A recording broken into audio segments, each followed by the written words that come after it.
Chris Billam-Smith is living proof that consistency builds success. That you can achieve your dreams through relentless hard work, no matter what others say. That if you keep doing the right things, stacking the small wins, habits and rituals on top of each other, day in, day out, that anything is possible. Even if you're not as naturally talented as those around you. Billam wasn't supposed to be world champion, often called British level at best, but fight by fight he worked his way up the ladder, gradually improving to where he is today. Last year, on the 27th of May 2023, Chris achieved his dream of becoming world champion at the Vitality Stadium in his hometown of Bournemouth, and since then he has defended his title twice. Last weekend saw a career best performance by Chris, staying disciplined for all 12 rounds, where he's usually dragged into a firefight against Richard Riakporhe on away turf at Selhurst Park. Despite some dodgy scorecards, most observers felt that CBS won 10 rounds to 2, in a fight where he was a sizable underdog due to the considerable KO power of Richard, and the fact that Riakporhe won the first fight between the two all the way back in 2019. But since then, Chris has been active and has endured much more difficult fights than Richard. This has forced Chris to improve in areas that Richard simply hasn't as of yet, and it was evident on the night.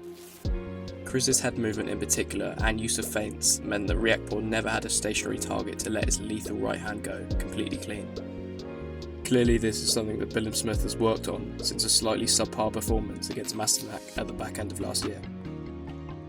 I was at the fight and Chris's game plan neutralised the home fans early, and it was actually the away Bournemouth fans that were making considerably more noise for much of the action.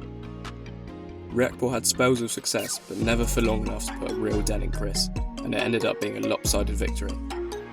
The future is now really exciting for Billam-Smith. He's cleaned up the domestic cruiserweight scene with wins over Isaac Chamberlain, Lawrence Okolie and now Richard Riakporhe. Chris has made no secret of his goals and dreams in the past, and the next one to manifest seems to be the chance to fight in Las Vegas. In order to make this happen, it would almost certainly be a unification bout against the Mexican Zurdo Ramirez.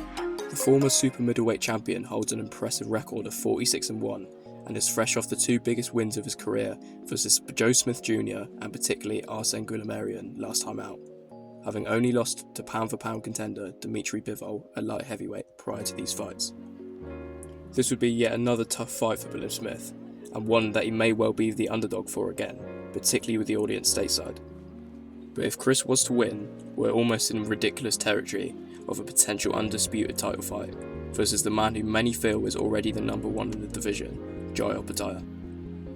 He holds 2 wins over Maris Briedis, who famously gave Alexander Usyk the toughest fight of his career to date, potentially bar the Fury fight last time out.